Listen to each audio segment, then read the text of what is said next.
Shri Ram Jai Jai Ram. Shri Guru Purnima 1. In the name of God, I solemnly affirm that I always feel that everyone is activated by Rama, even the one approaching to me for initiation. The disciple may be inferior, deficient, humble, ignorant, and yet I have looked upon him as no less than Rama. I see no one as evil minded. I prefer little children and retired persons because both have no inhibitions. I have respect for the learned, but little love or preference for them. I respect the goddess of learning, Saraswati, that inspires them. I have scant regard for the rich because they tend to lean on the strength of wealth and to connive at God. Simple minded, little learned people are dearer to me than pedants. I prefer village life to urban life. I have stated my preferences, but these may vary from person to person. If you ask a person to sit his eye aside before coming to see you, he cannot comply. Similarly, I simply cannot exist in the absence of Nama. Wherever Nama exists, I am there. If there is anything to learn from me, it is to give up worry, in the faith that God is the sole doer. To young boys and girls, my exhortation is that they should obey parents and elders. Learn to be sincere in whatever they do. Never swerve from honesty and integrity, and never lose sight of God. Good, disciplined conduct in young age will make a really responsible unit of society in due course. I know what goes on in the innermost thoughts of a visitor. I listen to everything with your ears. When any one of you feels depressed, I feel disturbed. Then I search for and discover source. I sincerely feel sorry when any one of my people worries. Everyone who calls himself mine should have unquestioning trust in me. I say, as a matter of personal experience, that if you conduct yourself in life with trust in God, you will lose nothing. Resolve to follow my guidance and leave all care and worry to me. When I assure you that I am by your side, I do not mean that I am there in physical form. It means that God Himself is with you. Be sure that I am doing everything needed by you.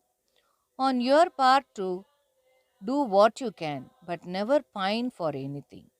Why not believe that I reside in your heart and prompt you in your thought and action?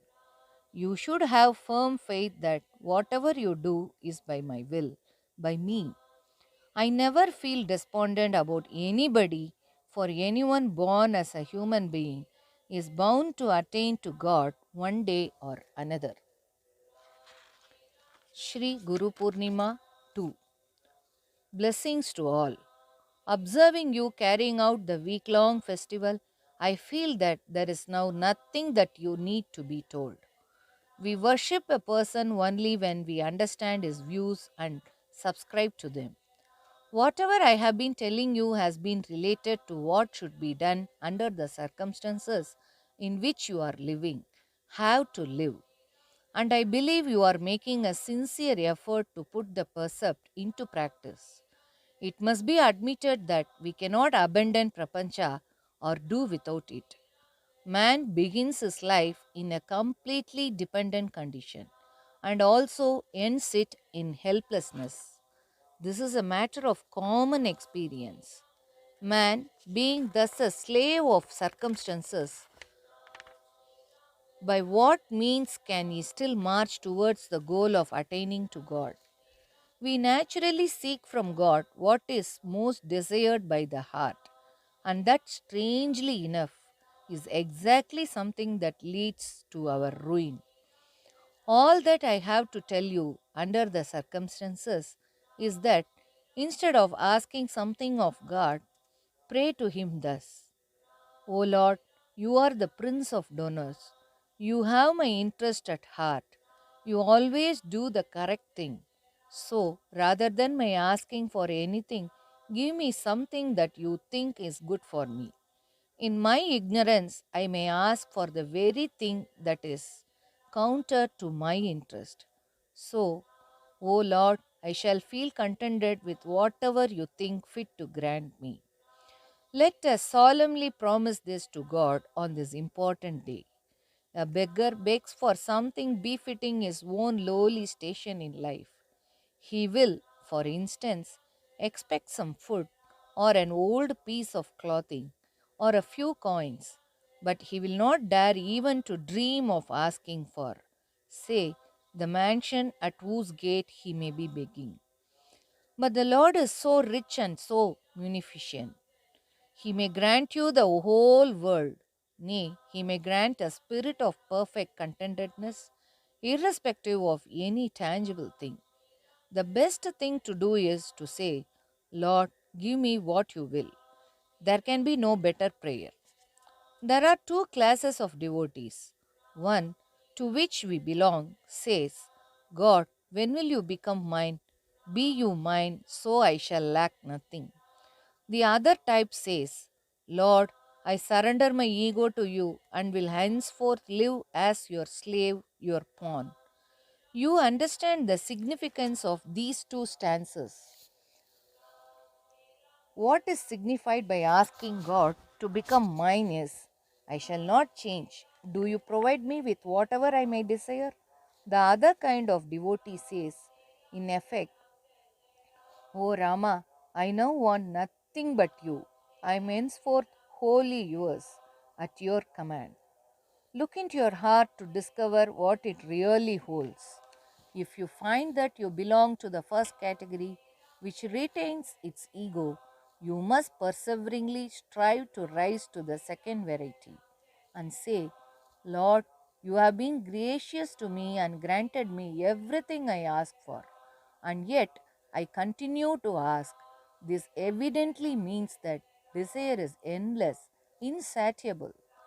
Am I then going to die with desire still in my heart? Do, therefore, one thing, O Lord, end my desire, once for all, so that I no longer ask for anything. God is kindness par excellence. Therefore, let us surrender to Him as an infant to its mother. It lies in her lap with all trust. Whatever she may bring to it, it simply opens its mouth and gulps it, unquestioningly, never suspecting that it is going to be anything harmful. It is similarly fitting for us to accept without demur the situation in which He pleases to place us. Today, however, we do not have that spirit of implicit surrender. All the same, we want to attain to God. The best thing to do under the circumstances is to put forth the best effort for the worldly things we desire and leave the result to God's sweet will, accepting cheerfully, contentedly, whatever comes. It is only this study that will take you nearer to the goal. Rest assured that God will back up such study. Human life, as experience shows, is so transient, so unpredictable. Great men, even divine incarnations like Rama and Krishna, had, for one reason or another, to quit the human frame. The fact is that their form is no longer in physical existence. However, these great people have left behind something which is as efficacious as themselves. It is a kind of invisible power or influence which works with the same effectiveness. The divine incarnations may no longer be visible, but they have left behind a blessing, an assurance for all time that whoever earnestly abides by it shall be blessed with beatitude. The Lord has said, in effect, do you really yearn, aspire to become mine? Then listen to me. Pursue Prapancha with all sincerity. Never stint effort therein, but never for a moment forget that I am the arbiter, the judge to award or deny success. Remain contented always and never forsake the portion I prescribe. And Nama is the magic portion. I do not even have the shadow of a doubt that you do not chant Nama, for in that case you would not have cared to come here this day. But I would repeatedly exhort you, never for a moment forsake Nama. Indeed, if you ask me, one should not exist without it. Make it a habit to chant the Nama. Then one day you will chant it with such earnestness that God Himself will be thrilled and seek to meet you, will manifest Himself. Do not for a moment imagine that I am merely bluffing. I am saying this in all seriousness. Go through life with full faith in Nama. You will experience for yourself what miracle this faith works. I would particularly say you should consider this puja as accepted, effective, only if you practice what is preached. If you do this much, God will not fail to extend His helping hand to you. He never likes to see His subjects, you and me, to live in misery. In order truly to become His, let us beg of Him only for love of His name. One who gets such love will certainly get His help. This assurance I give repeatedly, confidently. It is such love which is the reward of true Guru Puja. I again exhort you to chant Nama as much as you can.